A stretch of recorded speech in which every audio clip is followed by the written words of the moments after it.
रात अंतिम, यही रात भारी नहीं होने देंगे हम, क्योंकि हम आपके लिए लेकर आए हैं महा मैराथन क्लास। अगर आप भी हिंदी कक्षा 12 के स्टूडेंट हैं तो आज रात ये वीडियो देख लो, सब कुछ आज की इस वीडियो में बताया जाएगा। दोस्तों 24 मार्च, कल 24 मार्च 2 बजे से आपका पेपर स्टार्ट होगा। 3 घंटे 15 मिनट का पूरा पेपर आज की इस वीडियो में आपको सॉल्व कराया जाएगा।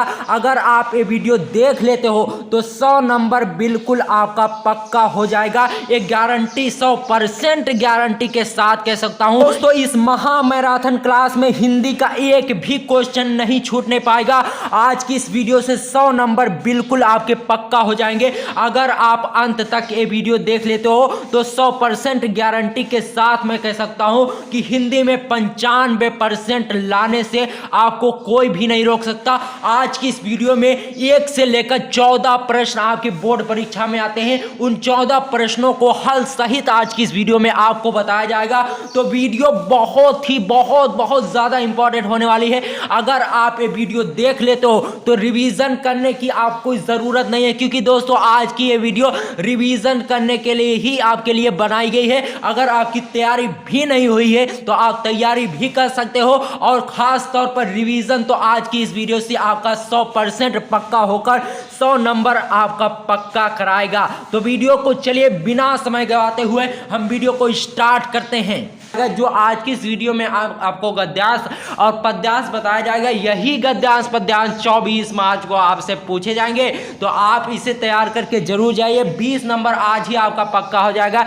हम आपको ट्रिक बताएंगे कि कैसे किसी भी गद्यांश या किसी भी पद्यांश को पहचाना जाता है। ठीक है, तो देखिए सबसे पहले आपको करना क्या है, गद्यांश जो भी आपको दिया जाए उस गद्यांश को आपको पढ़ लेना। ठीक है, चलिए हम आपको पढ़कर बताते हैं। ठीक है, जैसे देखिए राष्ट्र का स्वरूप से लिया गया है, भूमि का निर्माण देवों ने किया है और वह अनंत काल से है। उसके भौतिक रूप, सौंदर्य और समृद्धि के प्रति सचेत रहना हमारा आवश्यक कर्तव्य है। भूमि के पार्थिव स्वरूप के प्रति हम जितने अधिक जागरूक होंगे उतनी ही हमारी राष्ट्रीयता बलवती हो सकेगी।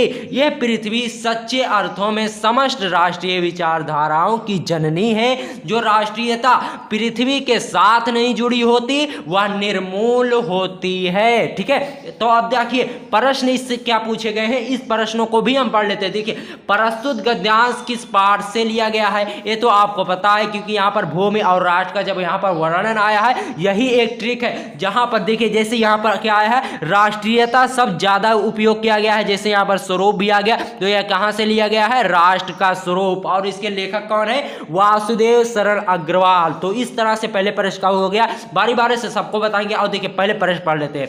प्रस्तुत गद्यांश में लेखक ने किस बात पर बल दिया, ये भी आपको बताया जाएगा। लेखक ने हमारे कर्तव्य के प्रति क्या विचार प्रस्तुत किए, राष्ट्रीयता की भावना कब निर्मूल होती है। लास्ट में आप देख सकते हैं राष्ट्रीयता की भावना वह निर्मूल होती है। यहां से इसका आंसर निकालना है कि कैसे निकालना है ये आपको बताया जाएगा। निर्मूल और बलवती शब्दों में क्रमशः उपसर्ग और प्रत्यय छांटिए। इसका मतलब क्या है, क्रमशः निर्मूल, देखिए निर्मूल शब्द का उपसर्ग निकालना है और बलवती शब्द का प्रत्यय निकालना है। ये बहुत ही इंपॉर्टेंट है। देखिए तो चलिए हम इसे हल करके आपको बताते हैं। देखिए दूसरे क्वेश्चन, पहले प्रश्न का उत्तर हम लिख देते हैं। पहले प्रश्न का देखिए पूछा क्या गया है, प्रस्तुत गद्यांश किस पाठ से लिया गया है, इसके लेखक कौन है। तो इसमें हम आपको लिखकर बता रहे हैं, प्रस्तुत गद्यांश हमारी पुस्तक के राष्ट्र का स्वरूप। राष्ट्र का स्वरूप जब आप पाठ का नाम लिखो, या तो आप डबल इन्वर्टेड कॉमा में लिखो या फिर इसे आप ब्लैक पेन से लिखो। ठीक है,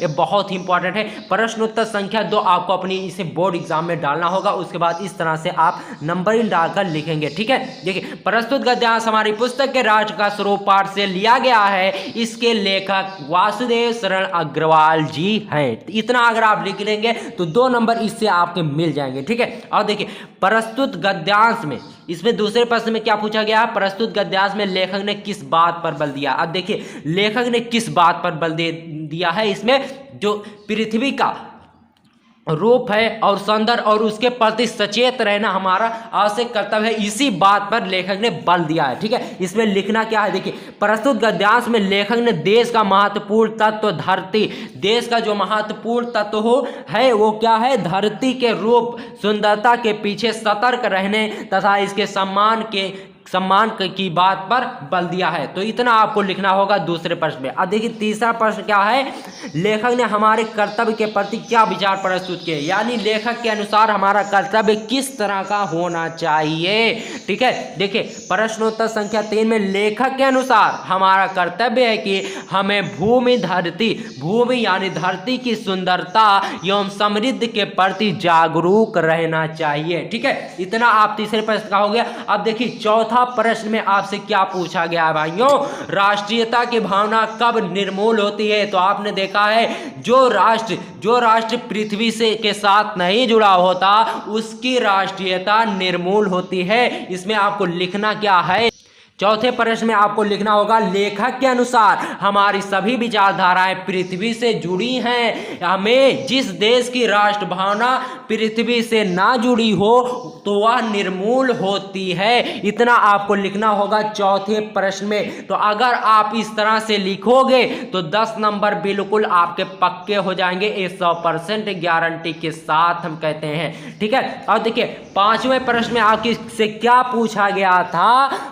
निर्मूल और बलवती शब्दों में क्रमशः उपसर्ग और प्रत्यय छाटिए। तो निर्मूल का उपसर्ग निकालना है, निर्मूल का उपसर्ग यानी जो पहले होता है उससे पहले मात्रा होती है उससे निर, यहाँ पर निर्मूल का उपसर्ग हो जाएगा निर और बलवती का उपसर्ग जो हो जाएगा वती। ये प्रत्यय है और यह उपसर्ग है। तो इस तरह से आपका गद्यांश कंप्लीट हुआ, पांचों के पांचों प्रश्न, हर प्रश्न के 2 नंबर निर्धारित है, टोटल आपका 10 नंबर यहाँ से क्लियर हो गया।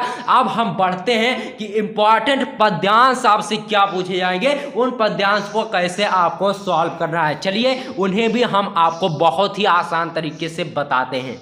सबसे पहले तो आप अपनी बुक से बैठी खिन्ना एक दिवस वह गे में थी अकेली, इस पद्यांश को यहाँ से लेकर अंत तक काल की क्रूरता से इसे आप पढ़ लीजिए। ठीक है, और देखिए इससे क्या प्रश्न पूछे गए हैं उन प्रश्नों को हम देखते हैं। देखिए इससे प्रश्न बनता है, प्रस्तुत पद्यांश में कवि ने राधा की किस स्थिति का वर्णन किया है। तो आप लोग जानते होंगे। और देखिए दूसरा क्वेश्चन क्या है, नायिका ने पवन को क्रूर क्यों कहा। और तीसरा प्रश्न है नायिका ने पवन से क्या कहा। और चौथा प्रश्न है प्रस्तुत पद्यांश में पर रस योजना पर प्रकाश डालिए। और पांचवा लास्ट है सदगंध व क्रूर शब्दों के विपरीतार्थी शब्द लिखिए, यानी इसमें आपको विलोम शब्द लिखना है। चलिए ये सब लिखकर हम आपको बताते हैं। ठीक है, देखिए पहला प्रश्न आपसे पूछा गया था प्रस्तुत पद्यांश में कवि ने राधा की किस स्थिति का वर्णन किया है। तो यहाँ पर है प्रस्तुत पद्यांश में कवि ने राधा की विरह अवस्था यानी बिछड़ने वाली अवस्था का वर्णन किया है। जब श्री कृष्ण मथुरा चले जाते हैं गोकुल को छोड़कर, तो वहां पर राधा जो होती हैं वो बहुत उदास होती हैं, तो उन्हीं का यहाँ पर विरह अवस्था का वर्णन किया गया है। ठीक है, जिसमें उनके आंसुओं की धारा बहती हैं, यानी उनके आंसू बहते हैं और प्रातः और सुबह पवन आकर दुख बढ़ा देती है। जो सुबह प्रातः की हवन यानी पवन होती है, जो सुबह की हवाएं होती है वो आकर उनकी दुख को और बढ़ा देती है। ठीक है, और देखिए दूसरा प्रश्न क्या है, नायिका ने पवन को क्रूर क्यों कहा। देखिए जब नायिका का मन उदास था तभी उत्साह एवं उमंग से पवन आकर दुख को बढ़ा रही थी, इसीलिए नायिका ने पवन को क्रूर कहा है। ठीक है, तो यहां से दूसरा भी क्वेश्चन आपका क्लियर हो गया। अब तीसरे में देखिए नायिका ने पवन से क्या कहा। तो नायिका ने कहा पवन तू इतनी क्रूर और निर्दयी क्यों बनी है, क्या तू भी मेरी तरह किसी पीड़ा से बंधित है। नायिका कहते हैं कि हे पवन तू इतनी क्रूर यानी इतनी दुष्ट क्यों हो गई है, निर्दयी क्यों हो गई है, क्या तू भी मेरी तरह किसी विरह अवस्था में पीड़ित है। तो यहाँ पर आप का तीसरा प्रश्न भी इसी तरह आप लिख देंगे। और देखिए चौथा प्रश्न आपको से क्या पूछा गया है, चौथा प्रश्न आपसे पूछा जाता है प्रस्तुत पद्यांश पर रस योजना पर प्रकाश डालिए, यानी इस पद्यांश में कौन सा रस उपयोग किया गया है इसे आपको लिखना होगा। ठीक है, देखिए प्रस्तुत पद्यांश में वियोग श्रृंगार रस है, कवि ने इसमें विरह अवस्था का वर्णन किया है। देखिए प्रस्तुत पद्यांश में वियोग श्रृंगार रस है और क्यों है, क्योंकि इसमें कवि ने विरह अवस्था का वर्णन किया है, तो इसलिए वियोग श्रृंगार रस होता है जहां पर विरह अवस्था का वर्णन होता है। ठीक है, और देखिए 5वें प्रश्न में क्या कहा गया था आपसे, सदगंध व क्रूर शब्दों के विपरीतार्थी शब्द लिखिए। तो इसमें शब्द और विपरीतार्थी इस तरह से आप डाल लेना है हेडिंग आपको, उसके अंदर सदगंध का हो जाएगा दुर्गंध यानी विलोम शब्द आपको लिखना है, और क्रूर का हो जाएगा दयालु। तो इस तरह से आपका पैसेज गद्यांश और पद्यांश को हमने सॉल्व करके आपको बताया है। 4 बहुत ही महत्वपूर्ण साहित्यिक परिचय याद करके जाइए और 24 मार्च को छाप कर आइए। 24 मार्च को यही आएगा, 100% गारंटी के साथ मैं कह सकता हूं। अगर इसमें से नहीं आया तो यूट्यूब छोड़ दूंगा मैं। दोस्तों 24 मार्च को यही 4 महत्वपूर्ण साहित्यिक परिचय आने वाले। वैसे तो 6 महत्वपूर्ण साहित्यिक परिचय आते हैं, लेकिन हम आपको सिर्फ 4 बता रहे हैं क्योंकि समय आपके पास बिल्कुल कम है, सिर्फ एक ही दिन बचा है। आज की इस वीडियो में 4 महत्वपूर्ण साहित्यिक परिचय हम आपको लिख कर बताएंगे। तो चलिए बिना समय गवाते हुए हम आज की इस वीडियो को शुरू करते हैं। दोस्तों अपनी कॉपी में आपको डालना होगा प्रश्नोत्तर संख्या 5 का आप का डाल सकते हैं क्योंकि गद्य का जो साहित्यिक परिचय वो का खंड में पूछा जाता है। तो इसमें वासुदेव शरण अग्रवाल ए वेरी इंपॉर्टेंट है, 24 मार्च को जरूर से जरूर आएगा। ठीक है, वासुदेव शरण अग्रवाल, इनका साहित्यिक परिचय लिखने के लिए बहुत ही आसान भाषा में हमने लिखा है। चलिए आपको बताते हैं। वासुदेव शरण अग्रवाल का जन्म सन 1904 है, इसको आपको ब्लैक पेन से हाईलाइट करके लिखना है। सन 1904 ईस्वी में उत्तर प्रदेश के मेरठ जिले के, कहां पर, उत्तर प्रदेश के मेरठ जिले के खेड़ा नामक ग्राम में हुआ था। कहां पर हुआ था? उत्तर प्रदेश के मेरठ जिले में खेड़ा नामक ग्राम में इनका जन्म हुआ था। अब देखिए बहुत लोग क्या कहते हैं साहित्यिक परिचय में अगर जन्म लिख देंगे तो गलत हो जाएगा, ऐसा बिल्कुल नहीं है। साहित्यिक परिचय तो परिचय होता है, जन्म उसमें आपको भी लिखना होगा। देखिए अग्रवाल जी हिंदी साहित्य में निबंधकार के रूप में प्रसिद्ध हैं। क्या? अग्रवाल जी हिंदी साहित्य में निबंधकार के रूप में प्रसिद्ध हैं। इन्होंने कई ग्रंथों का शोधन किया, जैसे जायसी के पद्मावत की संजीवनी व्याख्या और बाण भट्ट के हर्षचरित का संस्कृत अध्ययन प्रस्तुत करके, यानी उसका अध्ययन किया और उसकी व्याख्या की प्रस्तुत करके हिंदी साहित्य का मान बढ़ाया, यानी हिंदी साहित्य की इज्जत को और भी बढ़ाया। ठीक है, ये दिल्ली के राष्ट्रीय संग्रहालय के भी अध्यक्ष रहे। अग्रवाल जी दिल्ली के राष्ट्रीय संग्रहालय के भी अध्यक्ष रहे। अब देखिए आगे देखिए, सन 1967 ईस्वी में इनका स्वर्गवास हो गया। दोस्तों हमने आपको 180 वर्ड में लिखकर बताया है, 180 वर्ड में आपको 80 वर्ड में ही लिखना होता है, 80 वर्ड में हमने आपको लिखकर बताया है। दोस्तों अब देखिए इनकी कृतियां में दोस्तों निबंध संग्रह, पृथ्वीपुत्र, कल्पलता, भारत की एकता। कृतियां आप ऐसे डाल के लिखेंगे, पहले आप डालेंगे निबंध संग्रह, उसके अंतर्गत लिखेंगे पृथ्वीपुत्र, कल्पलता, भारत की एकता, और शोध में आपको पाणिनि कालीन भारत, सिर्फ यही सब कृतियां आपको लिखनी है। और देखिए भाषा शैली ये वेरी इंपॉर्टेंट है। अग्रवाल जी की भाषा शुद्ध, परिष्कृत, खड़ी बोली तथा शैली विचार प्रधान व्याख्यात्मक थी। ठीक है, तो इतना हो गया भाषा शैली में। अब देखिए हिंदी साहित्य में स्थान में आप लिखेंगे अग्रवाल जी हिंदी साहित्य में पांडित्यपूर्ण जो महान निबंधकार के रूप में प्रसिद्ध है। दोस्तों इतना अगर आप लिख देंगे, दोस्तों हमने ज्यादा बड़ा आपके लिए इसलिए नहीं लिखा क्योंकि दोस्तों आपके पास समय भी बहुत कम है और आपको 80 वर्ड में जब लिखना होता है तो आप 100 वर्ड में लिखकर क्या करोगे, नंबर आपको उतने ही मिलने हैं। ठीक है, तो आगे देखते हैं। आगे आपका साहित्यिक परिचय आचार्य। अब आपको आचार्य हजारी प्रसाद का साहित्यिक परिचय बताते हैं। अगर वासुदेव शरण अग्रवाल का नहीं आया तो आचार्य हजारी प्रसाद द्विवेदी का जरूर आएगा। देखिए साहित्यिक परिचय में आचार्य हजारी प्रसाद द्विवेदी का जन्म, आचार्य हजारी प्रसाद का जन्म सन 1907 ईस्वी में बलिया जिले के दुबे का छपरा नामक ग्राम में हुआ था। ये आप जरूर लिखना, बलिया जिले के दुबे का छपरा नामक ग्राम में हुआ था। ठीक है, 1930 ईस्वी में इन्होंने काशी हिंदू विश्वविद्यालय में ज्योतिषाचार्य की उपाधि प्राप्त की। 1930 ईस्वी में इन्होंने काशी हिंदू विश्वविद्यालय में ज्योतिषाचार्य की उपाधि प्राप्त की। ज्योतिषाचार्य की शिक्षा इन्हें इनके पिता अनमोल दुबे से उत्तराधिकार में मिली। जब इनके पिताजी वृद्ध हो गए थे तो इनकी ज्योतिषाचार्य की जो शिक्षा थी उसे इन्होंने अपने पुत्र यानी आचार्य हजारी प्रसाद द्विवेदी जी को दे दी। और देखिए 1950 में एक काशी हिंदू विश्वविद्यालय के हिंदी विभाग के अध्यक्ष भी बने। 1950 ईस्वी में काशी विश्वविद्यालय के हिंदी विभाग के अध्यक्ष बने तथा 1960 और 66 1960 से 1966 ईस्वी तक पंजाब विश्वविद्यालय जो चंडीगढ़ में है, चंडीगढ़ में हिंदी विभाग के अध्यक्ष बने। सन 1957 में इन्हें पद्म भूषण से सम्मानित किया गया। क्या किया गया? इन्हें सन 1957 ईस्वी में पद्म भूषण से सम्मानित किया गया। और देखिए 1979 ईस्वी में इनका स्वर्गवास हो गया, यानी ये स्वर्ग सिधार गए। ठीक है, अब देखिए अब इनकी कृतियां हमें लिखनी होगी। कृतियां में आपको क्या लिखना है? निबंध संग्रह के अंतर्गत आपको लिखना है अशोक के फूल, कुटज विचार और कुटज विचार प्रवाह। अशोक के फूल, कुटज विचार प्रवाह, इसे आप जरूर लिखना। और देखिए उपन्यास में बाण भट्ट की आत्मकथा पुनर्नवा, ये सब उपन्यास में आते हैं। ठीक है, संपादन में आपको लिखना है पृथ्वीराज राजसो। दोस्तों हम आपको ज़्यादा बड़ा नहीं बता रहे हैं, शॉर्टकट में आपको आज की इस वीडियो में हम आपको बता रहे हैं आचार्य हजारी प्रसाद द्विवेदी जी की क्या लिखनी है। आचार्य हजारी प्रसाद द्विवेदी जी की भाषा शुद्ध, परिष्कृत एवं खड़ी बोली तथा शैली विवेचक, भावात्मक और आत्मपरक है। इतना आपको भाषा शैली में लिखना है। अब देखिए सबसे इंपॉर्टेंट हेडिंग जो है हिंदी साहित्य में स्थान।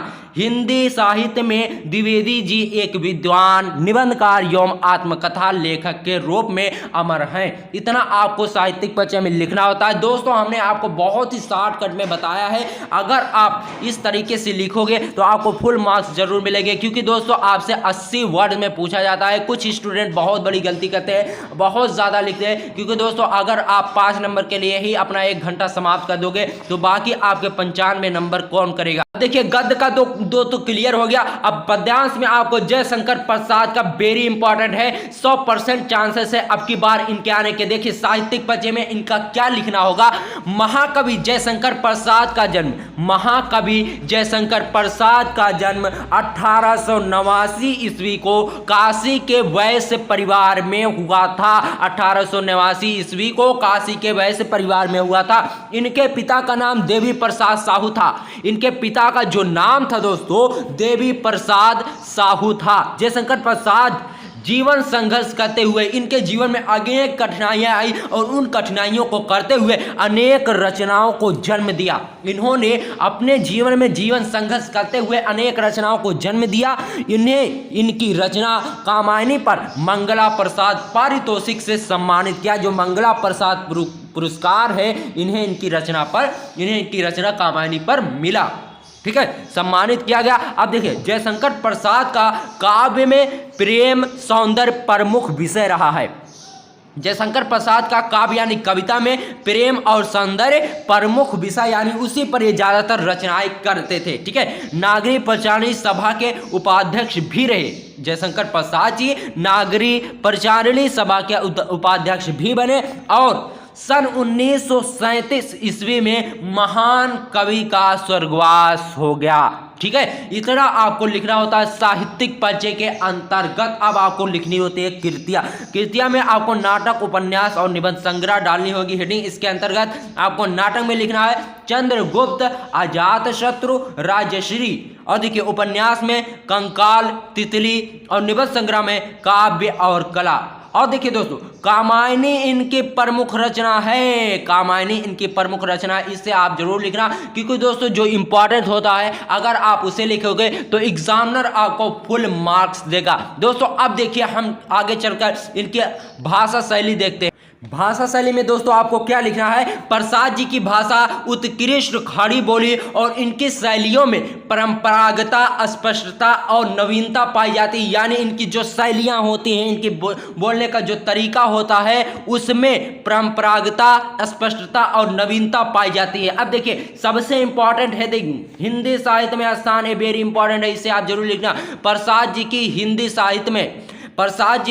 साहित्य में छायावाद काव्यजनक तथा महान कवि के रूप में आज भी अमर हैं। दोस्तों इतना लिखना होगा जयशंकर प्रसाद के साहित्यिक परिचय में। ठीक है, अब देखते हैं हम मैथिली शरण गुप्त का साहित्यिक परिचय। दोस्तों मैथिली शरण गुप्त राष्ट्र कवि हैं भारत देश के।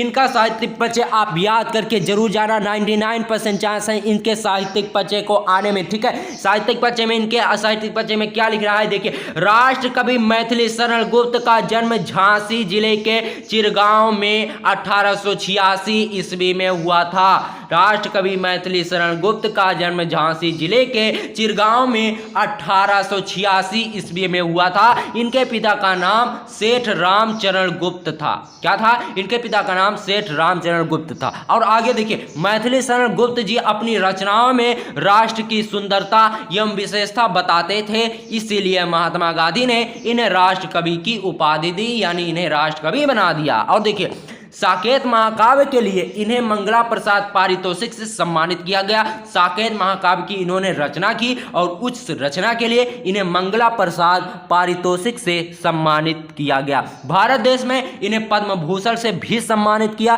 भारत सरकार ने इन्हें पद्म भूषण सम्मान से भी सम्मानित किया।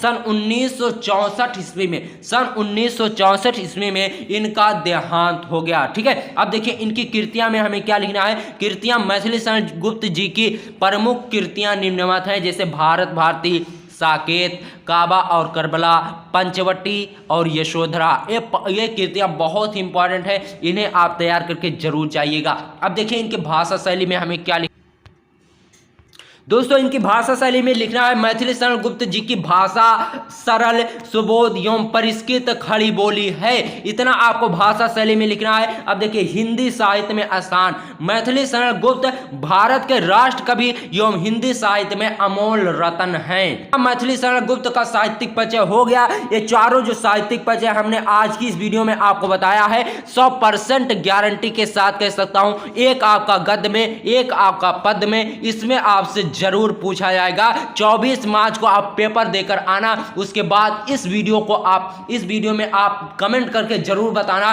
कि आपका आया था या फिर नहीं आया था। दोस्तों, हमने आज की इस वीडियो में आपको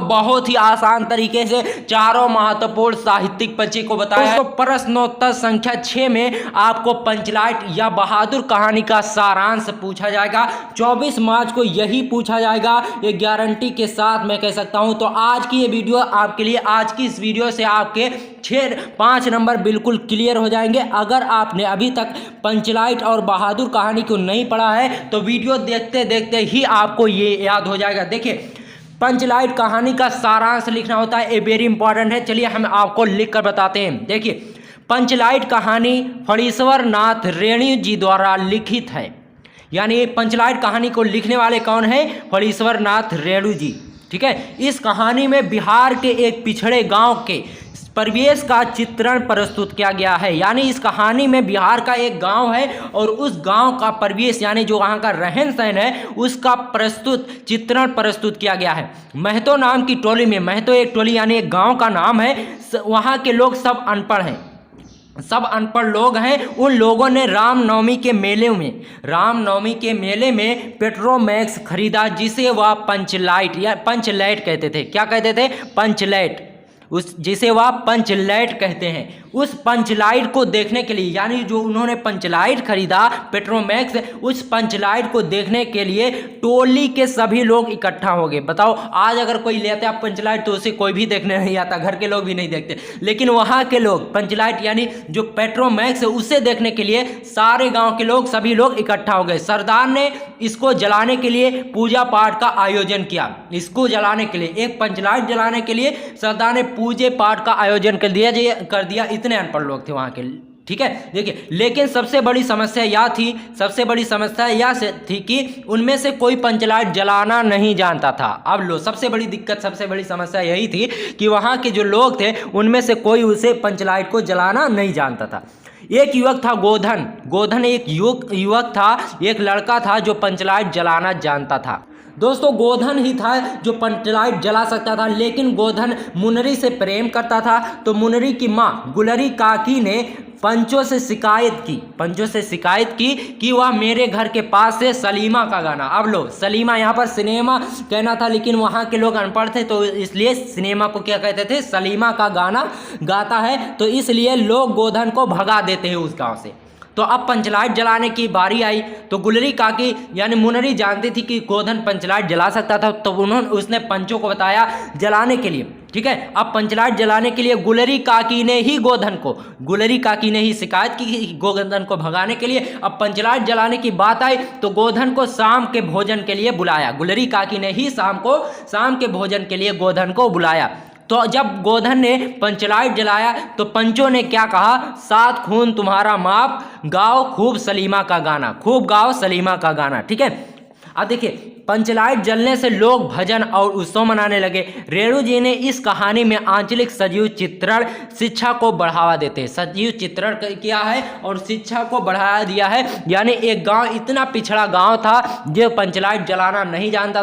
कहानी का सारांश इसी तरह से लिखना है। थोड़ा मैं इसको शॉर्टकट में आपको बता देता हूँ, हो सकता है आप लिख दें। देखिए पंचलाइट एक बिहार का एक गांव है जिस गांव के लोग रामनवमी में एक पेट्रोमैक्स खरीदते हैं, लेकिन उस पेट्रोमैक्स को कोई जलाना नहीं जानता। गोधन था जो जलाना जानता था, लेकिन गोधन मुनरी से प्रेम करता था और वो उसके गाँव घर के पास वह गाना गाता था, जिससे उसकी माँ शिकायत करती है और उसकी माँ शिकायत करती है पंचों से। पंचों उसे अपनी गांव से भगा देते हैं। अब पेट्रोमैक्स जलाने की बात आई तो अगर वह पेट्रोमैक्स जलाने के लिए किसी गांव के किसी को बुलाते तो उनकी बेइज्जती हो जाती। अब गांव की इज्जत बचानी है तो गोधन को ही बुलाया गया। गोधन पेट्रोमैक्स जला देता है, सभी लोग बहुत खुश होते हैं और कीर्तन भजन करते हैं। इस तरह से पंचलाइट कहानी का सारांश है। आप चाहे तो इसे अपने शब्दों में बना कर लिख सकते हो, वरना जो हमने लिखा है इसे आप स्क्रीनशॉट ले सकते हैं और इसे आप तैयार करके जाइए। यही अगर आप लिख देंगे तो 5 नंबर बिल्कुल पक्का हो जाएगा। अब देखिए बहादुर कहानी का सारांश आपको कैसे लिखना है वो भी हम आपको बता। देखिए इस कहानी के सारांश में आपको क्या लिखना है।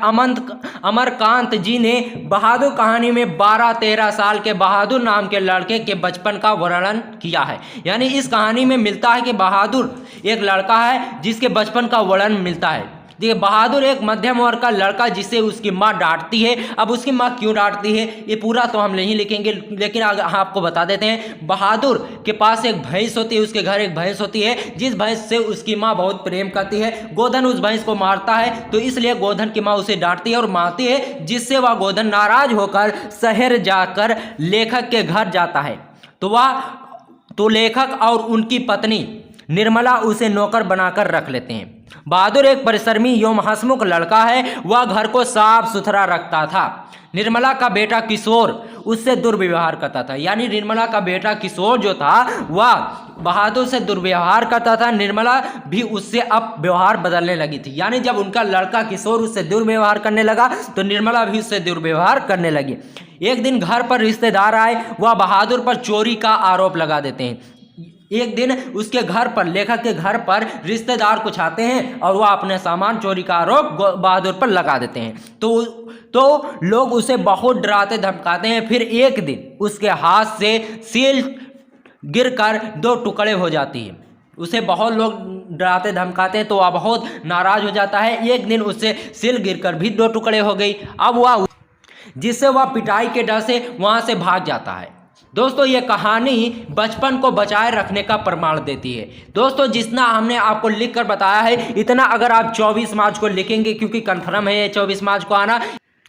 दोस्तों अगर आपने अभी तक संस्कृत छुआ तक नहीं है तो घबराने की बिल्कुल बात नहीं है। कल आप यही जाकर छाप दो, 14 नंबर आपके पक्के हो जाएंगे। ये 100% गारंटी के साथ कह सकता हूं। जो आज की इस वीडियो में संस्कृत गद्यांश और संस्कृत श्लोक मैं आपको बताऊंगा 100% 2 श्लोक और 2 गद्यांश आज की इस वीडियो में आपको सॉल्यूशन के साथ बताया जाएगा। अगर आप यही तैयार करके जाते हो कल यही जाकर छाप दो, मैं गारंटी के साथ कह सकता हूं इसमें से एक ना एक आपकी बोर्ड परीक्षा में जरूर आएगा। तो चलिए समय आपका बिल्कुल भी नष्ट नहीं करूंगा। जो आज की इस वीडियो में मैं आपको बताऊंगा 100% गारंटी के साथ कल यही आपको लिख कर आना होगा, क्योंकि यही पूछा जाएगा। चलिए देखते हैं कैसे आपको उसे लिखना है। देखिए सबसे पहला काम आपको यही करना है, प्रश्नोत्तर संख्या 8 का में आपसे पूछा जाएगा निम्नलिखित गद्यांशों में से, संस्कृत गद्यांशों में से किसी एक संस्कृत गद्यांश का ससंदर्भ हिंदी में अनुवाद कीजिए। तो गद्यांश को सबसे पहले आपको पढ़ लेना है, किस तरह से उसे पढ़कर समझना है चलिए हम आपको बताते हैं। ध्यान दीजिए दोस्तों, धनो एयम भारत देशा, धन्य है भारत देश, यत्र समूलस्ति जनमानस पावनी भव्य भावोद्भाविनी। धन्य है वह भारत देश जहां मनुष्यों को चित्त को शुद्ध करने वाली भव्य भावोद्भावनी भावों को ध्यान दीजिए दोस्तों, धनो अयम भारत देशा, धन्य है वह भारत देश, यत्र समूलस्ति जनमानस पावनी भव्य भावोद्भावनी, जहां पर मनुष्यों को चित्त को शुद्ध करने वाली भव्य भावोद्भावनी भावों को उत्पन्न करने वाली शब्द संदो परस्विनी सुभारती, शब्दों के समूह को जन्म देने वाली देववाणी सुभारती यानी सुशोभित है। विद्या मानुषे निखेलिस विश्व वांग्मयसु अस्या, विद्या मानुष विद्यमान यानी वर्तमान आप कह सकते हैं, निखेलेश विस्पी वांग्मयसु अस्या यानी विद्यमान में संपूर्ण साहित्य में वांग्मय सर्वश्रेष्ठ सुसंपन्न च वर्तते, सर्वश्रेष्ठ और सुसंपन्न यानी संपन्न है। युवे में भाषा संस्कृत नामाम लोके प्रथिता अस्ति, युवे में भाषा यह भाषा संस्कृत नाम से संसार लोके प्रथिता अस्ति यानी संसार में प्रसिद्ध है। अस्माकम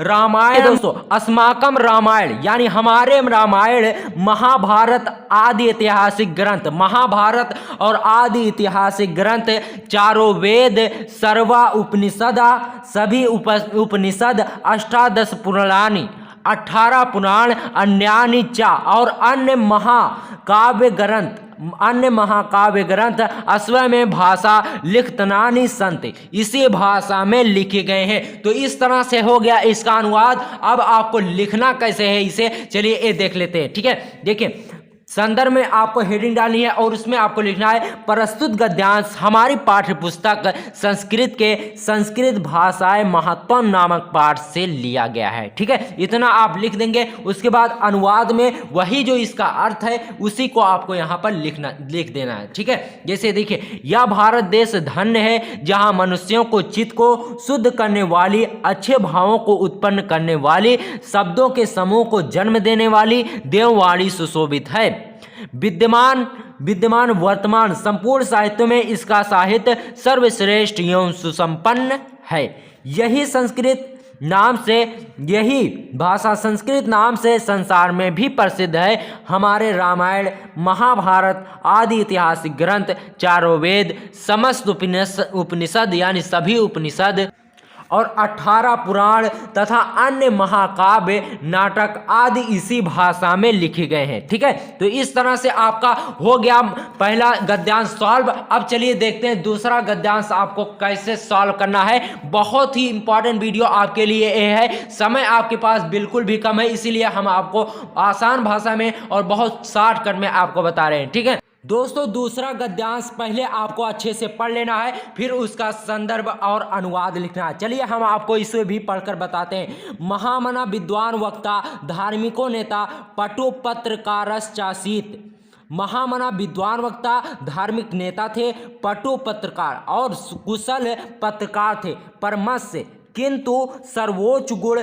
जनसेवा आसीत यानी जन सेवा ही इनका सर्वोच्च गुण था।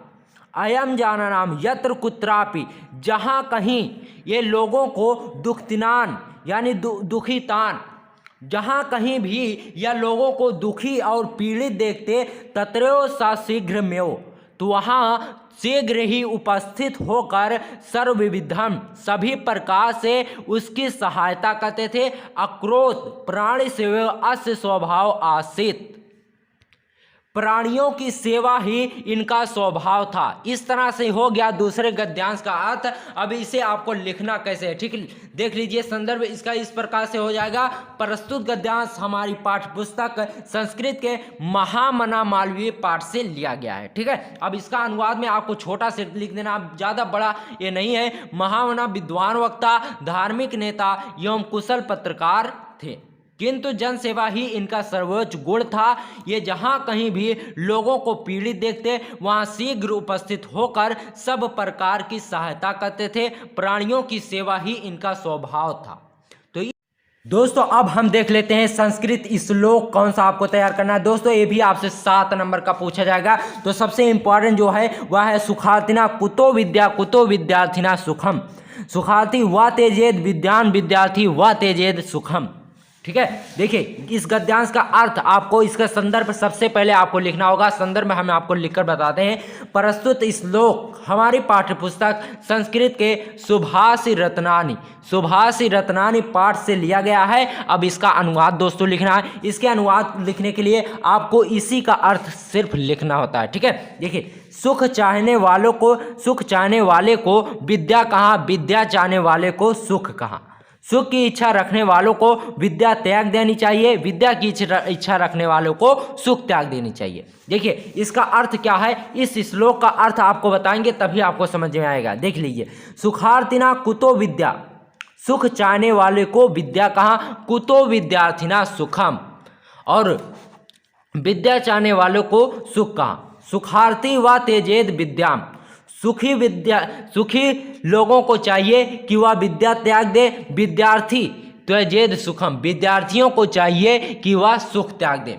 ठीक है, कहने का तात्पर्य ये है जो सुख की इच्छा रखते हैं उन्हें विद्या त्याग देनी चाहिए, और जो विद्या की इच्छा रखते हैं उन्हें सुख त्याग देना चाहिए। अब देखिए इसके अनुवाद में सिंपल से आपको लिख देना है, सुख चाहने वालों को विद्या कहाँ, विद्या चाहने वाले को सुख कहाँ, सुख की इच्छा रखने वालों को विद्या त्याग देनी चाहिए, विद्या की इच्छा रखने वाले को सुख त्याग देना चाहिए। अब देखिए दूसरा जो इंपॉर्टेंट है, इन दोनों में से कोई ना एक आपकी बोर्ड एग्जाम में 24 मार्क्स को जरूर आएगा। तो आप इसे दोनों को अगर आप तैयार कर लेंगे तो आपका 14 नंबर बिल्कुल पक्का हो गया। ठीक है, देखिए जल बिंदु निपोतन क्रमशः पूर्यते घटा सा हेतु सर्वविद्यानन धर्मस्य च धनस्य च।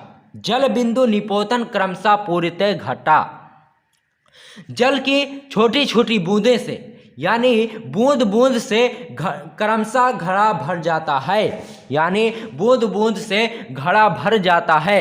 सा हेतु सर्व विद्यानां धर्मस्य च धनस्य च। इसी तरह यही कारण है सर्व विद्यानाम।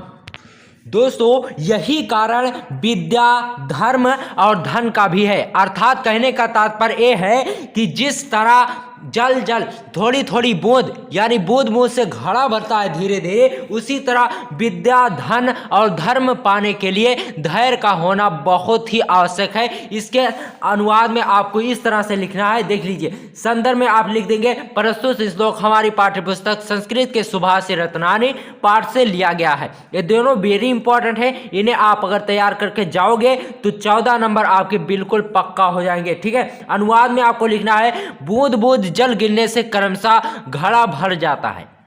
यही सभी विद्याओं, धर्म तथा धन का कारण है। अर्थात विद्या और धन पाने के लिए धैर्य का होना चाहिए। ठीक है, इस तरह से अगर आप लिख दोगे तो मैं गारंटी के साथ कह सकता हूं कि 14 नंबर पाने से आपको कोई भी नहीं रोक सकता। तो आप इसकी प्रैक्टिस कर लीजिए बार बार, क्योंकि दोस्तों कल आपको आपकी बोर्ड एग्जाम देने जाना है। तो आज ही आप इसे अच्छे से तैयार कर लीजिए। 14 नंबर में आपसे पूछा जाएगा 7 नंबर श्लोक से और 7 नंबर गद्य से। तो इसे आप छोड़ना मत, इसे तैयार करके जरूर जाना। 24 मार्च को ये जरूर आएगा, ये गारंटी के साथ मैं कह सकता हूं। 6 नंबर आपके बिल्कुल पक्के हो जाएंगे। दोस्तों यही कल जाकर आप छाप दो जो आज की इस वीडियो में बताऊंगा। सबसे पहले आपको प्रश्नोत्तर संख्या 13 में आपसे पूछा जाता है पत्र लेखन। 2 पत्र आपको लिखने के लिए दिए जाएंगे, उसमें से किसी एक को आपको लिखना रहेगा। 2 पत्र आपके प्रश्न पत्र में होंगे। तो चलिए हम देखते हैं सबसे इंपॉर्टेंट जो है दोस्तों,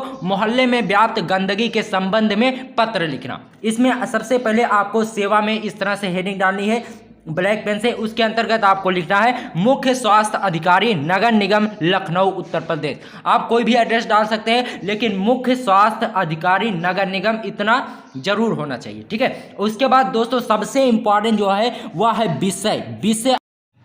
दोस्तों आपको विषय लिखना बहुत जरूरी है। अगर आप विषय नहीं लिखेंगे तो आपका गलत हो सकता है। ठीक है, देखिए मोहल्ले में व्याप्त गंदगी के संबंध में इतना ही आपको विषय के अंतर्गत लिखना है। उसके बाद आपको हेडिंग डालनी है मान्यवर में आपको लिखना है पूरी बात आपको बतानी है कि क्या आपके मोहल्ले में हुआ है और उसका निवारण कैसे करना है। ये मान्यवर के अंतर्गत आपको लिखना होता है। ठीक है, आप यहाँ पर महोदय भी लिख सकते हैं, लेकिन मान्यवर हमने लिखा है। ठीक है, दुख के साथ कहना पड़ता है, इसके अंतर्गत आपको लिखना है दुख के साथ कहना पड़ता है कि पिछले कुछ दिनों से हमारे मोहल्ले में चारों ओर गंदगी का साम्राज्य फैला हुआ है, जिसके कारण मोहल्ले वासियों का जीना दूभर हो गया है। यानी जो मोहल्ले में लोग रहते हैं उनका जीना दूभर हो चुका है। किस वजह से? चारों ओर उनके मोहल्ले में गंदगी फैली हुई है। और देखिए, चारों ओर गंदगी फैलने के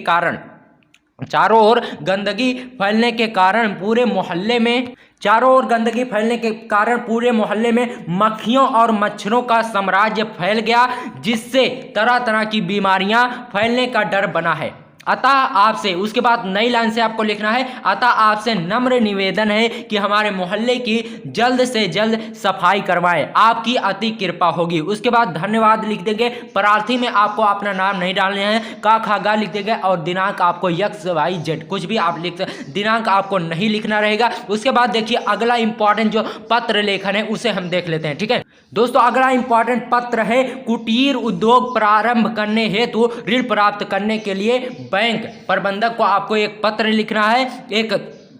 एक पत्र आपको लिखना है उससे ऋण यानी उससे लोन लेने की, बैंक से लोन लेने के लिए, कुटीर उद्योग की एक दुकान खोलने के लिए बैंक से लोन लेने के लिए एक आपको एप्लीकेशन लिखना होगा, जिसे पत्र लेखन कहा जाता है। ठीक है, तो इसमें आपको सेवा में इस तरह से हेडिंग डालनी है। उसके अंतर्गत आप लिखेंगे बैंक शाखा प्रबंधक महोदय, इलाहाबाद बैंक, मुजफ्फरनगर, उत्तर प्रदेश। कुछ भी आप लिख सकते हैं, अगर यही लिख देंगे तो भी आपका सही हो जाएगा। ठीक है, विषय में आपको लिखना है कुटीर उद्योग प्रारंभ करने हेतु ऋण प्राप्ति के लिए। ठीक है, उसके बाद आपको मान्यवर के अंतर्गत लिखना है, निवेदन के साथ सूचित करता हूं, मैं बीए पास एक बेरोजगार युवक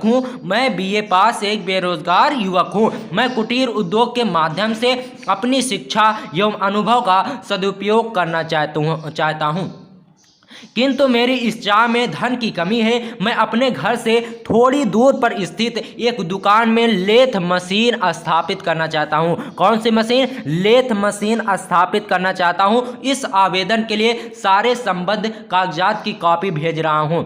यानी कहता है कि इस पत्र में कहा जाता है कि मैं एक दुकान खोलने के लिए लेथ मशीन का स्थापित करना चाहता हूं, जिस आवेदन के लिए सारे संबद्ध कागजात, सभी कागजात जो डॉक्यूमेंट्स होते हैं उसकी कॉपी मैं इसमें दे रहा हूं। ठीक है, उसके बाद फिर आपको नई लाइन से लिखना है, अतः आपसे नम्र निवेदन है कि नियमानुसार मुझे आसान किस्तों पर ऋण प्रदान करने की कृपा करें। उसके बाद धन्यवाद आपको लिखना है। भौदिये में आपको का खा गा लिख देना है और दिनांक में उसी तरह आपको XYZ लिख देना है। तो इस तरह से अगर आप पत्र लिखोगे तो 6 नंबर बिल्कुल पक्के हो जाएंगे। बहुत ही आसान भाषा में मैंने आपको बताया है। अगर आप ये वीडियो पूरा देख लेते हो तो 6 नंबर आपका बिल्कुल पक्का हो जाएगा। दोस्तों समय बहुत ही कम है। प्रश्नोत्तर संख्या 14 में दोस्तों सिर्फ और सिर्फ आपके पास एक ही रात बची है। इसी रात में आपको तैयारी अपनी करनी है। आज की इस वीडियो में हम आपको पर्यावरण प्रदूषण समस्या और समाधान पर निबंध लिखकर बताएंगे और साथ ही साथ कोरोना वायरस का निबंध भी आज की इस वीडियो में आपको बताया जाएगा। दोस्तों पर्यावरण प्रदूषण और कोरोना वायरस ये बहुत ही इंपॉर्टेंट है। कल जाकर यही लिख देना, अगर यही आप लिख कर आओगे, क्योंकि दोस्तों इसके पूछने के 99% चांसेस है, तो यही आप तैयार कर लीजिए और कल यही जाकर आप लिख देना। 9 नंबर आपका बिल्कुल पक्का हो जाएगा, एक गारंटी के साथ मैं कह सकता हूं दोस्तों। और आप अगर निबंध तैयार करना चाहते हैं तो बढ़ती जनसंख्या समस्या और समाधान, इस पर भी आप निबंध तैयार कर सकते हैं। तो चलिए आज की इस वीडियो में हम आपको बताते हैं पर्यावरण प्रदूषण समस्या और समाधान पर निबंध कैसे लिखा जाता है। सबसे पहले आपको संकेत बिंदु इस तरह से डाल देना है। उसके अंतर्गत भूमिका, प्रदूषण के कारण, प्रदूषण के दुष्परिणाम, प्रदूषण निवारण के उपाय, उपसंहार, यानी जो आप हेडिंग डालेंगे उसी हेडिंग को आपको संकेत बिंदु के अंतर्गत आपको लिखना है। ठीक है, पहले हेडिंग भूमिका के अंतर्गत फिर आप लिखेंगे प्रदूषण अनेक प्रकार के होते हैं, जिनमें पर्यावरण प्रदूषण एक गंभीर समस्या है। ये भारत की ही नहीं बल्कि पूरे विश्व की समस्या है। इस वैश्विक समस्या के समाधान के लिए समस्त देश एकजुट हैं। साथ ही इसके दुष्परिणाम से अनेक समस्याएं भी उत्पन्न होती हैं। इसके दुष्परिणाम से अनेक समस्याएं भी उत्पन्न होती हैं। अब उसके बाद आपको प्रदूषण के कारण लिखना है। इसके अंतर्गत आपको लिखना है उद्योगों, कारखानों से निकलने वाले धुएं प्रदूषण का कारण हैं। यही साथ ही रोड पर साथ ही रोड पर चल रहे वाहन से निकलने वाली गैसें वातावरण को दूषित कर देती हैं और आज पेड़ पौधों की बहुत कटाई तथा सामान के लिए पॉलीथीन का प्रयोग बड़ा कारण है। इन्हीं सब कारणों की वजह से प्रदूषण बढ़ रहा है। दोस्तों आजकल देख लीजिए कि पेड़ पौधों की बहुत अधिक कटाई होती है और पॉलीथीन का बहुत ज़्यादा उपयोग होता है। ये सब प्रदूषण के सबसे बड़े कारण हैं, तो इनसे हमें बचना चाहिए, ठीक है। और देखिए प्रदूषण के दुष्परिणाम में आपको क्या लिखना है, यानी इससे जो नुकसान होते हैं उसे आपको लिखना है, ठीक है। पर्यावरण प्रदूषण के कई दुष्परिणाम होते हैं। मानव स्वास्थ्य पर इसका गहरा दुष्परिणाम होता है। प्रदूषण के कारण मनुष्य का शरीर आज बीमारी का घर बनता जा रहा है, ठीक है। तो इतना आपको लिखना है प्रदूषण के दुष्परिणाम में, ठीक है। आपको दोस्तों ये 180 वर्ड में लिखना होता है, बहुत ज़्यादा बड़ा अगर आप लिखेंगे, क्योंकि दोस्तों समय आपके पास बहुत कम होगा और भी क्वेश्चन होंगे आपके क्वेश्चन पत्र में, तो उन्हें भी आपको लिखना होगा, ठीक है। तो इतना आप लिखेंगे। दोस्तों क्वांटिटी मैटर नहीं करता, क्वालिटी मैटर करता है, ठीक है। आप बहुत ही बड़ा लिख दोगे तो एग्जामिनर ये नहीं है कि आपको पूरे नंबर दे देगा। आप कम शब्दों में लेकिन आप उचित वाक्य का प्रयोग करें, यही होता है टॉपर बनने का राज, ठीक है। और देखिए प्रदूषण निवारण के उपाय, अब हमें प्रदूषण निवारण के उपाय बताना है कि किस चीज़ से हम प्रदूषण को रोक सकते हैं, ठीक है। पर्यावरण प्रदूषण को रोकने के लिए हमें आवश्यक उपाय करने होंगे। सबसे पहला उपाय, अधिक से अधिक पेड़ लगाए जाएं और वन की कटाई पर कड़ी कार्रवाई हो। अपने आसपास साफ सफाई रखना चाहिए, यही लिखना है आपका पर्यावरण प्रदूषण निवारण के उपाय में, ठीक है। और देखिए पॉलीथीन का उपयोग ना करें, धुआं रहित गाड़ी का प्रयोग करें और उद्योगों की स्थापना कम की जाए और खेती पर ज़्यादा ध्यान दी जाए, यानी कृषि पर ज़्यादा ध्यान दी जाए। जब कृषि पर ध्यान देंगे तो पेड़ पौधे जरूर लगाएंगे, इससे जो वातावरण होगा, जो पर्यावरण होगा वह शुद्ध होगा और उसका प्रदूषण नहीं होगा। अब उपसंहार यानी निष्कर्ष इसका लिखना होता है। उपसंहार में आपको क्या लिखना है, ठीक है, देख लीजिए।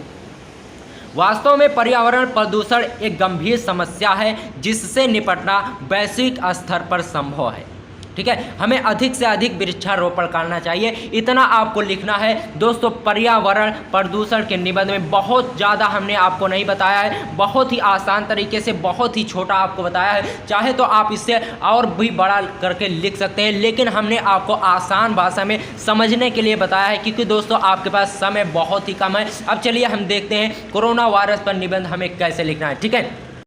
सबसे पहले आपको हेडिंग डालनी होगी प्रस्तावना। प्रस्तावना के अंदर आपको देखिए लिखना क्या होता है, किसी भी टॉपिक का उसका सार रूप हमें बताना होता है, परिचय उसका देना होता है कि वो क्या है।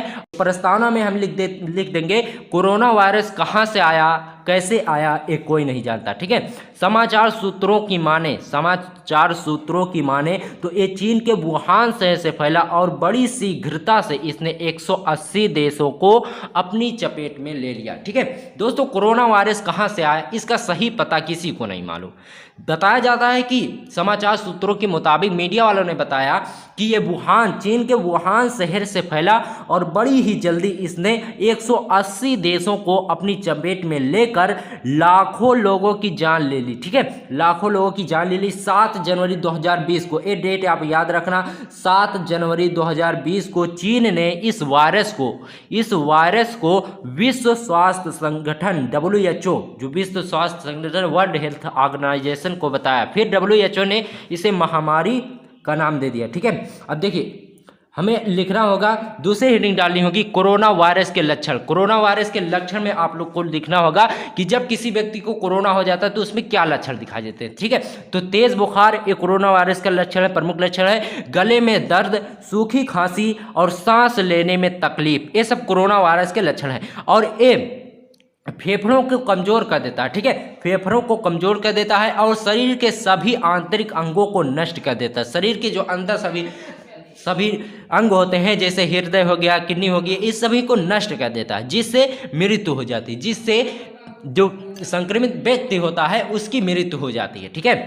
यहाँ तक आपको समझ में आ गया। चलिए आगे देखते हैं। अब हमें लिखना होगा कोरोना वायरस कैसे फैलता है।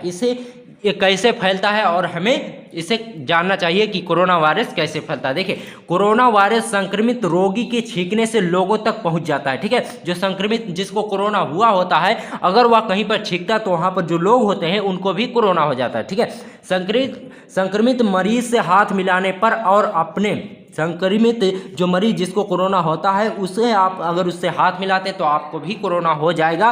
और अपने मुंह, चेहरे, नाक को बार बार हाथ लगाने से, मान लीजिए आप कहीं पर गए जहाँ सार्वजनिक बहुत से लोग थे, उनमें से किसी को कोरोना हुआ था और आप वहाँ से मिल के आए उससे और अपने चेहरे और नाक को बार बार छूते हैं तो इससे आपको कोरोना हो सकता है। ठीक है, बार बार हाथ लगाने से ये वायरस, यहाँ हाथ लगाने से कोरोना वायरस फैलता है। और देखिए, यह वायरस मानव शरीर में बिना लक्षण दिखाए 14 दिनों तक विद्यमान यानी एक्टिव रहता है। अगर किसी व्यक्ति को कोरोना हो गया तो उसे पता भी नहीं चलेगा और 14 दिनों तक उसके अंदर वह कोरोना रहेगा। ठीक है, अब देखिए, कोरोना वायरस से बचने के उपाय, कोरोना वायरस से कैसे बचा जाए इसके उपाय को आपको लिखना होगा इसके अंदर। ठीक है, कोरोना वायरस से बचने के लिए हमेशा मास्क लगाना चाहिए, एक दूसरे से हाथ मिलाने से बचना चाहिए, सार्वजनिक स्थानों पर कम से कम 2 गज की दूरी होनी चाहिए। सार्वजनिक स्थान जहां लोग इकट्ठा होते हैं वहां कम से कम 2 गज की दूरी होनी चाहिए। ठीक है, और सैनिटाइजर का प्रयोग करना चाहिए और संक्रमित स्थानों पर लॉकडाउन लगाना चाहिए। ठीक है, इतना आपको लिखना होता है निबंध में कोरोना वायरस के। अब देखिए, या इतना अगर आप लिखते हैं तो आपका काम हो गया। अब आपको सबसे मोस्ट इंपॉर्टेंट जो हेडिंग है तो ये निष्कर्ष, इंट्रोडक्शन यानी जो प्रस्तावना होती है और निष्कर्ष, यही 2 चीज़ें एग्जामिनर अपनी बोर्ड एग्जाम की आपकी कॉपी में देखेगा। तो इस सब चीज़ों को आप बहुत ही अच्छे तरीके से लिखना। निष्कर्ष में आपको लिखना होगा कोरोना एक वैश्विक महामारी है, इसे गंभीरता से समझना चाहिए। बहुत लोग इसे हल्के में लेते हैं कि कोरोना क्या होगा।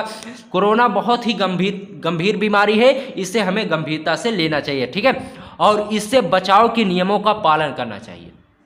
ठीक है, इससे बचाव के जो नियम बनाए जाते हैं सरकार द्वारा उन नियमों को हमें पालन करना चाहिए, कोरोना की गाइडलाइंस को। ठीक है, तो इतना आप अगर लिख देते हैं तो 9 नंबर आपको बिल्कुल पक्का हो जाएगा। हमने ना बहुत बड़ा लिखा और ना ही बहुत छोटा, 180 वर्ड में आपको लिखना होता है। तो 180 वर्ड उम्मीद हमें लगता है ये 180 वर्ड से कम नहीं होगा बल्कि 1-2 शब्द ज़्यादा ही होगा। ठीक है, तो अगर आपको ये वीडियो पसंद आई हो तो वीडियो को लाइक करना और चैनल पर नए आए हैं तो चैनल को सब्सक्राइब करना। मिलते हैं आपसे किसी और वीडियो में, तब तक के लिए गुड बाय, जय हिंद।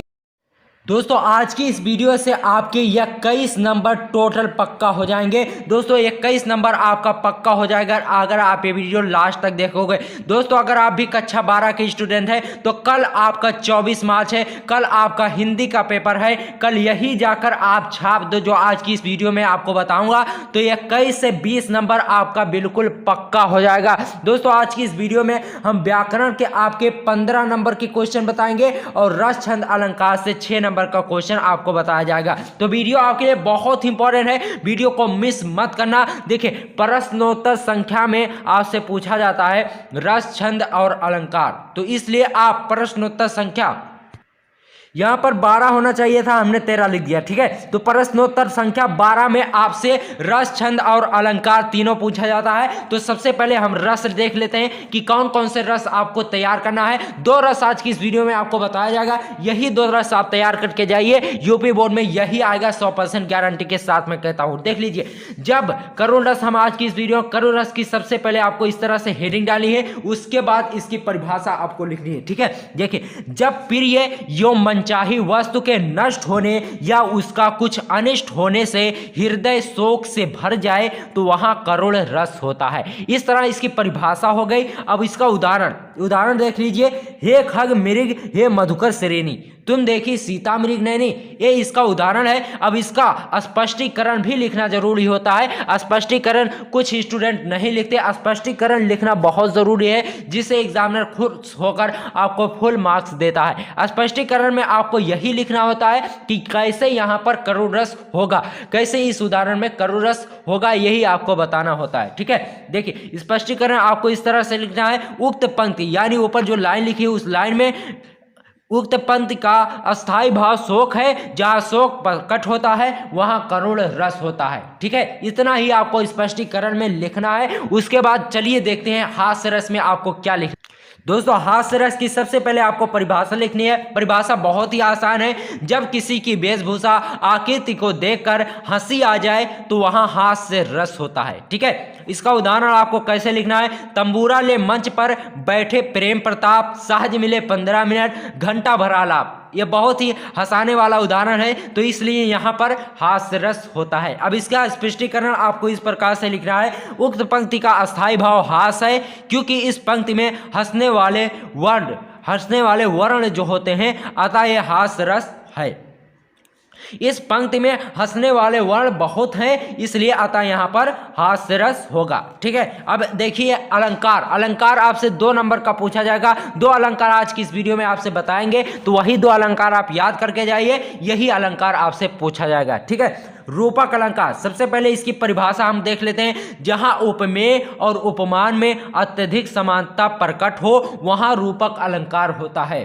ठीक है, तो ये हो गई रूपक अलंकार की परिभाषा। अब इसका उदाहरण देख लेते हैं। चरण कमल बंदो हरिराय, बहुत ही आसान उदाहरण है, ये आपको एक ही बार में याद हो जाएगा। तो इस तरह से इसकी परिभाषा और इसका उदाहरण हो गया। अब देखते हैं इसका स्पष्टीकरण।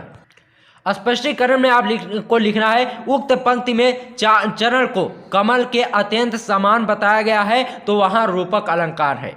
ठीक है, क्योंकि बताया गया था, उसकी परिभाषा क्या थी, जहां पर उपमेय में उपमान की अत्यधिक समानता की प्रकट की जाए तो वहां पर रूपक अलंकार होता है। तो यहाँ पर चरण क्या है, उपमेय है, और कमल क्या है, उपमान। तो इन दोनों की समानता अत्यधिक प्रकट की गई है, तो इसलिए यहाँ पर रूपक अलंकार होगा। अब देखिए, उत्प्रेक्षा अलंकार की परिभाषा सबसे पहले आपको लिखनी है। या तो उत्प्रेक्षा आएगा या तो रूपक आएगा। ये दोनों आप अगर तैयार करके जाते हो तो रस छंद अलंकार से आपका 6 नंबर बिल्कुल पक्का हो जाएगा। ठीक है, और देखिए रूपक अलंकार उत्प्रेक्षा अलंकार की सबसे पहले हमें परिभाषा लिखनी होगी। जहां उपमेय में उपमान की संभावना की जाए वहां उत्प्रेक्षा अलंकार होता है। ठीक है, इसमें प्रायः मनुमानव जनुजानव शब्द होते हैं। जो ये उत्प्रेक्षा अलंकार होता है, इसमें प्रायः मनुमानव जनुजानव शब्द आते हैं इसके उदाहरण में। अब देखिए उसका उदाहरण हम देख लेते हैं। उदाहरण बहुत ही आसान आज की इस वीडियो में हम आपको बता रहे हैं, एक ही बार में आपको याद हो जाएगा। ठीक है, उदाहरण में आप देख सकते हैं। सिर फट गया उसका वहीं, मानो अरुण रंग का घड़ा। इसमें देख लीजिए मानो शब्द आया है, तो यहाँ पर ये उत्प्रेक्षा अलंकार होगा।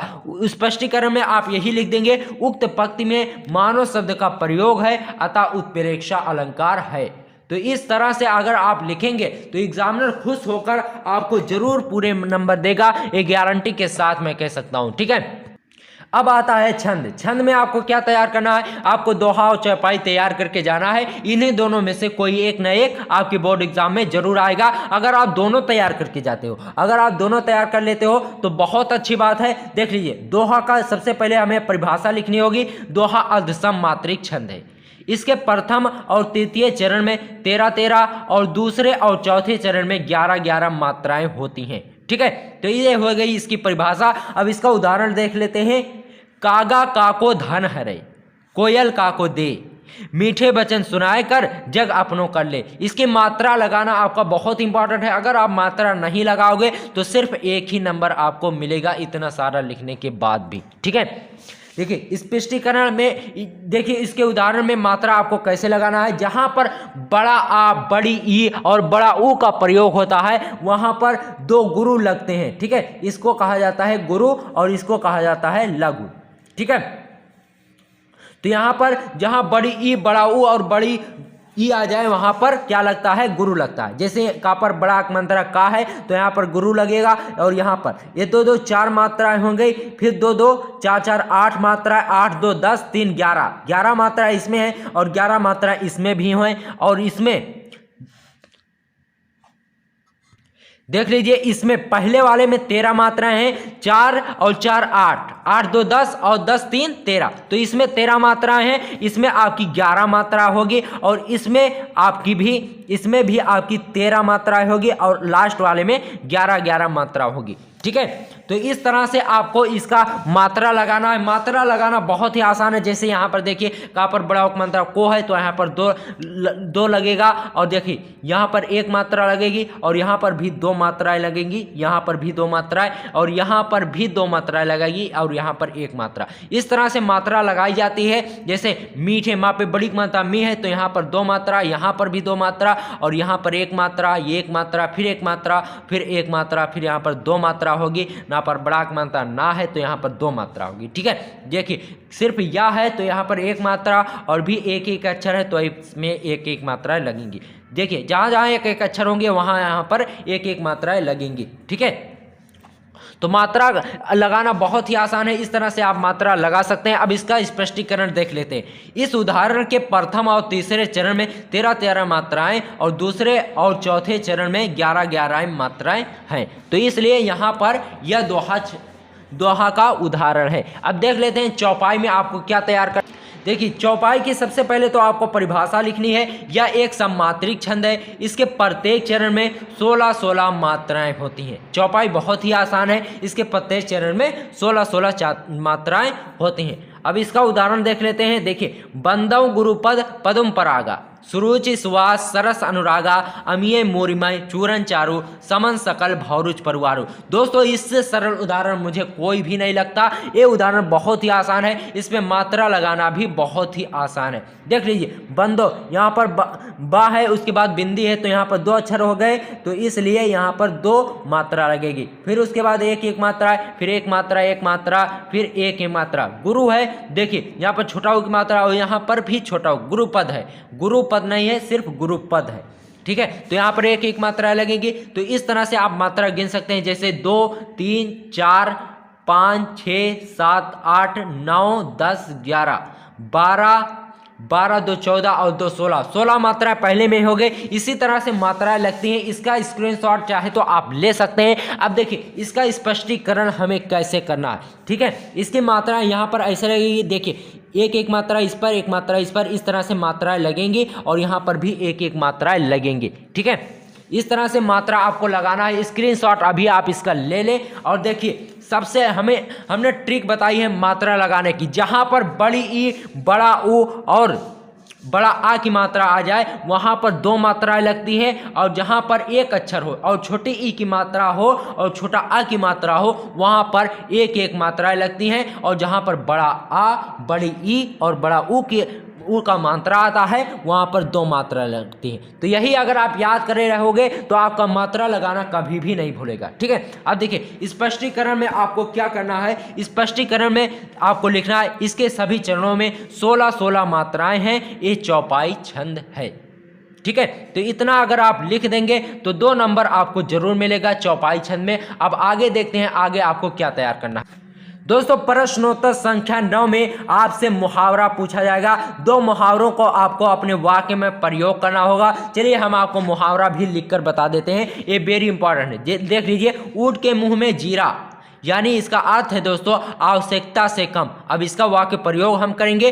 20 रोटी खाने वाला रामू के लिए 2 रोटी ऊंट के मुंह में जीरा होंगी। ठीक है, यानी जो 20 रोटी रामू खाता है उसको जब 2 रोटी दी जाएगी तो वह बहुत ही कम होगी, वह ऊंट के मुंह में जीरा के समान होंगी। ठीक है, अब देखिए नाक कटना, इस जो ये मुहावरा है नाक कटना, इसका अर्थ जो होता है वह होता है बेइज्जती। देखिए राजू के, इसका वाक्य प्रयोग हमें इस प्रकार से करना होगा। राजू के बुरे काम से उसके परिवार की नाक कट गई। तो इस तरह से आप लिख देंगे। और देखिए तीसरा जो बहुत ही इंपॉर्टेंट है, ईद का चाँद होना, यानी बहुत समय बाद दिखना। इसका अर्थ है बहुत समय बाद। अब इसका वाक्य प्रयोग देख लीजिए। रमेश आजकल तुम तो ईद के चाँद हो गए। ठीक है, तो इस तरह से आपको लिखना रहेगा। और देखिए लास्ट आपको बता देते हैं, अंधे की लाठी यानी एक मात्र सहारा। रहीम अपनी माँ के लिए अंधे की लाठी जैसा है, यानी रहीम अपनी माँ का एक मात्र सहारा है, वही उनका सब कुछ करता धरता है। ठीक है, अब देखिए दोस्तों, प्रश्नोत्तर संख्या 10 में आपसे क्या कहा जाएगा। इसमें आपसे संधि पूछी जाएगी। संधि आपकी बहुविकल्पीय होगी। इसमें आपको टिक लगाने होगा। जैसे देख लीजिए, इत्यादि का संधि विच्छेद है। अब इन 4 विकल्प हैं, इन 4 विकल्पों में से कौन एक विकल्प सही है उसे आपको छांट कर लिखना है। ठीक है, देख लीजिए, का खंड है इति प्लस आदि, और खा है इत प्लस आदि, और गा है इत प्लस आदि, घा है इति प्लस आदि। तो इसका सही जो है वह का खंड है इति प्लस आदि, इत्यादि होगा। ठीक है, अब देखिए, सूर्योदय का संधि विच्छेद है। ये वेरी इंपॉर्टेंट है, सभी क्वेश्चन इसे तैयार करके आप जरूर जाइएगा। देखिए, सूर्योदय का संधि विच्छेद है सूर्यो प्लस उदय, खा है सूर्य प्लस उदय, और गा है सूर्य प्लस उदय, और घा है सूर्य प्लस उदय। तो इसका सही जो है वह गा खंड वाला है, सूर्य प्लस उदय। तो इसका हो जाएगा सूर्योदय। ठीक है, अब देखिए, नरेंद्र का संधि विच्छेद है। नरेंद्र एक नाम है जिसका संधि विच्छेद क्या होगा दोस्तों, का खंड में दिया गया है नर प्लस इंद्र, खा में है नरे प्लस इंद्र, और गा में है नर प्लस इंद्र, और घा में है नरे प्लस इंद्र। तो इसका सही जो ऑप्शन आपका सही है वह का खंड वाला ऑप्शन सही है, नर प्लस इंद्र। अब देखिए, सबसे इंपॉर्टेंट है दोस्तों, स्वागतम का संधि विच्छेद है। स्वागतम का संधि विच्छेद क्या होगा, देखिए, का खंड में दिया गया है स्व प्लस आगतम, गा में है स्वा प्लस आगतम, और देखिए, खा में है सो आगतम, सो प्लस आगतम, और घा में है सु प्लस आगतम। तो इसका सही जो ऑप्शन है वह है दोस्तों घा खंड वाला, स्वागतम। तो इस तरह से दोस्तों आपका संधि क्लियर हो गया। अब चलिए हम बढ़ते हैं अगले क्वेश्चन की तरफ। दोस्तों, प्रश्न संख्या 10 खा खंड में आपसे पूछा जाएगा विभक्ति और वचन। दोस्तों, आज की इस वीडियो में ये विभक्ति अगर आप तैयार करके जाओगे तो 99% चांस है इस विभक्ति के आने के। ठीक है, देख लीजिए, आत्मने, आत्मने की विभक्ति क्या होगी, चतुर्थी विभक्ति है, और वचन एक वचन है। ठीक है, आत्मनानी में संपत्ति सप्तमी विभक्ति है और एक वचन है। ठीक है, आत्मना में भी तृतीय विभक्ति है और एक वचन है। नामना में भी षष्ठी विभक्ति है और एक वचन है। ठीक है, नामने में भी चतुर्थी विभक्ति है और एक वचन है। इस तरह से आपका विभक्ति क्लियर हो गया। 2 नंबर से एक बहुविकल्पीय में आपसे पूछा जाएगा। ये 5 का स्क्रीनशॉट आप ले लीजिए और इसे आप तैयार करके जरूर जाइएगा। और देखिए, प्रश्नोत्तर संख्या 11 का में आपसे शब्द युग में पूछा जाता है। 2 शब्द आपसे दिए जाएंगे, 2 शब्द। ठीक है, वो 2 शब्द रहेंगे, लेकिन उन शब्दों का अर्थ आपको लिखना होगा एक ही साथ में। ठीक है, देखिए, जैसे अम्बुद और अम्बुज। ठीक है, इसका अर्थ आपको लिखना है। इसका अर्थ हो जाएगा बादल और जल। ये बहुत ही इंपॉर्टेंट है। अविराम प्लस अभिराम, इसका हो जाएगा अनवरत और आकर्षक। अविराम का अर्थ होता है अनवरत और अभिराम का अर्थ होता है आकर्षक। और देखिए, जलज प्लस जलद, जलज का अर्थ होता है कमल और जलद का अर्थ होता है बादल। और देखिए, अंशु प्लस अंशु, अंश प्लस अंशु, अंश माने होता है भाग और अंशु मतलब होता है सूर्य। ये सूर्य का पर्यायवाची है अंशु। तो इस तरह से आपको लिखना है। बहुविकल्पीय में आपसे पूछा जाएगा, तो आप अगर याद करे रहेंगे तो विकल्पीय में सिर्फ आपको टिक लगाना रहेगा। ठीक है, और देखिए, पंथ, पंथ प्लस पथ, इसका शब्द युग्म हो जाएगा संप्रदाय और मार्ग। इस तरह से आपको याद कर लीजिए। ये बहुत ही इंपॉर्टेंट है। इसके आने के 99% चांस है। कल ये जरूर आएगा इसमें से, तो आप इसे तैयार करके जरूर जाइए। उसके बाद देखिए, प्रश्न संख्या 11 खा में एक शब्दों के 2 अर्थ। एक शब्द आपको दिया जाएगा, 2 अर्थ आपको छांटना होगा उसमें। ये भी बहुविकल्पीय होगा। जैसे दोस्तों देख लीजिए, अंबर का आकाश आकाश भी अंबर को कहा जाता है और वस्त्र भी अंबर को ही कहा जाता है। और देखिए, गुरु शिक्षक भी होता है और भारी, गुरु का अर्थ शिक्षक भी होता है और भारी भी होता है। और देखिए, कर का अर्थ हाथ और टैक्स होता है। जैसे एक कर होता है जो टैक्स लिया जाता है, और कर मीन्स होता है हाथ। ठीक है, और देखिए, नाग का अर्थ सांप भी होता है और बादल भी होता है। इसी तरह से आपको याद करना है, ये बहुत ही इंपॉर्टेंट है, कल इनमें से जरूर पूछा जाएगा। ठीक है, नग देख लिए, नग का अर्थ संख्या भी होता है और पर्वत भी होता है। ये आपसे बहुविकल्पीय में पूछा जाएगा, तो आप इसे तैयार कर लीजिए, स्क्रीनशॉट आप इसका ले सकते हैं, जिससे आपको याद करने में बहुत ही आसानी हो, ताकि आप अच्छे से अच्छा मार्क्स कल आप अच्छे से अच्छे मार्क्स अचीव कर सकें। ठीक है, और देखिए प्रश्नोत्तर संख्या 11, प्रश्नोत्तर संख्या 11 गा में आपसे अनेक शब्दों के लिए एक शब्द बनाने के लिए होगा। देखिए, जैसे जिसकी तुलना ना की जा सके उसे क्या कहा जाता है? अतुलनीय। क्या कहा जाता है? अतुलनीय, यानी जिसकी तुलना ना की जा सके।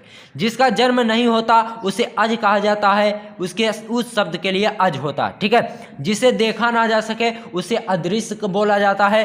पृथ्वी और आकाश के बीच का स्थान अंतरिक्ष होता है। ठीक है, जिसे जीता ना जा सके उसे अजेय कहा जाता है। तो ये बहुत ही इंपॉर्टेंट है, इसे आप तैयार करके जरूर जाइएगा। इसके आने के 99% चांस बनते हैं, कल ये जरूर आएगा, तो इसे आप तैयार करके जरूर जाइएगा। इसमें से कोई ना कोई आपके बोर्ड एग्जाम में जरूर मिलेगा, ये 100% गारंटी के साथ मैं कहता हूँ। और देखिए प्रश्नोत्तर संख्या 11 घ में आपसे क्या पूछा जाएगा? वाक्यों को शुद्ध करना होगा आपको। ठीक है, इसमें आपको वाक्यों को शुद्ध करना होगा, ये भी आपसे 2 नंबर का पूछा जाएगा। ठीक है, देखिए पहला क्या है? तुम कुर्सी पर बैठे हैं, तो ये गलत है, इसका सही जो वाक्य होगा वह होगा तुम कुर्सी पर बैठे हो। और देखिए दूसरा क्या है? पुत्री परायाधन होता है, ये भी गलत है, तो इसका सही जो वाक्य होगा पुत्री परायाधन होती है। और देखिए तीसरा जो है गंगा हिमालय पर से निकलती है, ये भी गलत है, तो इसका सही हमें कैसे लिखना है? गंगा हिमालय से निकलती है। और देखिए वह चांद को देखता है, ये भी गलत है, तो इसका सही जो वाक्य होगा वह चांद देखता है। ठीक है, और देखिए अतुल घर नहीं है, ठीक है, ये भी गलत है, इसका सही जो वाक्य होगा अतुल घर में नहीं है। तो इस तरह से अगर आप लिखोगे, ये सारे जो आज की इस वीडियो में मैं आपको बताया हूँ, अगर आप इसे तैयार कर लोगे तो ये 21 नंबर बिल्कुल आपका पक्का हो जाएगा। अगर आपको ये वीडियो पसंद आई हो तो वीडियो को लाइक जरूर करना, और चैनल पर नए आए हैं तो चैनल को सब्सक्राइब करना। मिलते हैं आपसे किसी और वीडियो में, तब तक के लिए दोस्तों अब आपके पास अंतिम दिन और अंतिम रात बची है। अगर आप भी कक्षा 12 के स्टूडेंट हैं तो 24 घंटे बाद आपको पेपर देने जाना है। आज के इस वीडियो में हम आपको मुक्त यज्ञ खंडकाव्य का, जो मुक्त यज्ञ खंडकाव्य के नायक हैं उनका चरित्र चित्रण बताएंगे। दोस्तों एक खंडकाव्य लखनऊ, कानपुर, इटावा, मुरादाबाद, अंबेडकर नगर, अयोध्या, बलिया और बिजनौर जिले के लिए है। ठीक है, बिजनौर जिले के लिए है। तो अगर आप भी इन जिलों के स्टूडेंट हैं तो आपको ये देखना, ये वीडियो आपके लिए बहुत ही इंपॉर्टेंट है, बल्कि आप यही छापकर आना 24 अप्रैल को। अगर आप दूसरे जिले के स्टूडेंट हैं तो भी आप ये वीडियो देख सकते हैं, इसी तरह आप अपने जिले का बनाकर लिख सकते हैं। तो चलिए देखते हैं मुक्त यज्ञ खंडकाव्य में नायक का चरित्र चित्रण आपको किस तरह से लिखना है। ठीक है, देखिए सबसे पहले तो आपको प्रश्नोत्तर संख्या 7 डालनी है, उसके बाद मुक्त यज्ञ खंडकाव्य के नायक का चरित्र चित्रण, इस तरह से आपको हेडिंग डालनी है। उसके अंतर्गत आपको लिखना है मुक्त यज्ञ खंडकाव्य में महात्मा गांधी जी को नायक के रूप में चित्रित किया गया है। इन्होंने सत्य, अहिंसा, प्रेम, भाईचारे से विश्व का कल्याण किया। इनकी चारित्रिक विशेषताएं निम्नलिखित हैं। तो इनकी चारित्रिक जो विशेषताएं हैं, मेन हेडिंग है वह निम्नलिखित है। ठीक है, तो इस तरह से आपको हेडिंग डालनी है। अहिंसा के पुजारी गांधी जी जो थे वो अहिंसा के पुजारी थे। अब इस हेडिंग में आपको क्या लिखना है देख लीजिए। गांधी जी अहिंसा के महान पुजारी थे।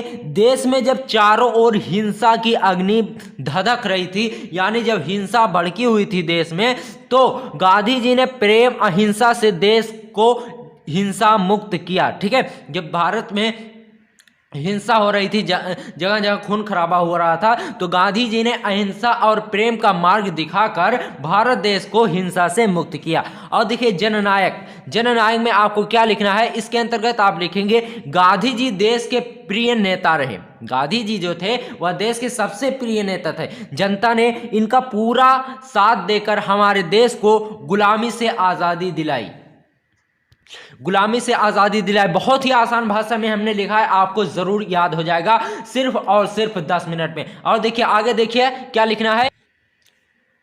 जातिवाद के विरोधी, इस हेडिंग में आपको लिखना है गांधी जी जातिवाद का विरोध करके मानवता एवं भाईचारे से देश में जातिवाद छुआछूत को नष्ट किया। ठीक है, गांधी जी सभी भारतवासियों के दिलों में सदैव अमर रहेंगे। ठीक है, जातिवाद में आपको यानी जो गांधी जी थे वह जातिवाद को के विरोधी थे, वह जातिवाद को पसंद नहीं करते थे बल्कि भाईचारे और मानवता को ही बढ़ावा देते थे। ठीक है, तो इस तरह से आपको लिखना होगा 24 मार्च को। ज़्यादा बड़ा हमने आपके लिए इसलिए नहीं बनाया क्योंकि दोस्तों आपसे 80 वर्ड्स में ही पूछा जाता है, 80 शब्दों में आपको लिखना होगा, तो इसलिए आप उसी हिसाब से लिखें ताकि एग्जामिनर आपको फुल मार्क्स दे दे। अगर आप सही से लिखेंगे, कम जो आपके लिए शर्त रखी गई है 80 वर्ड में ही लिखना है, तो अगर आप 80 वर्ड में ही लिखेंगे तभी एग्जामिनर आपको फुल मार्क्स देगा, वरना आपको फुल मार्क्स नहीं देगा। ये 5 नंबर का आपके लिए पूछा जाता है। तो अगर आपको वीडियो पसंद आई तो वीडियो को लाइक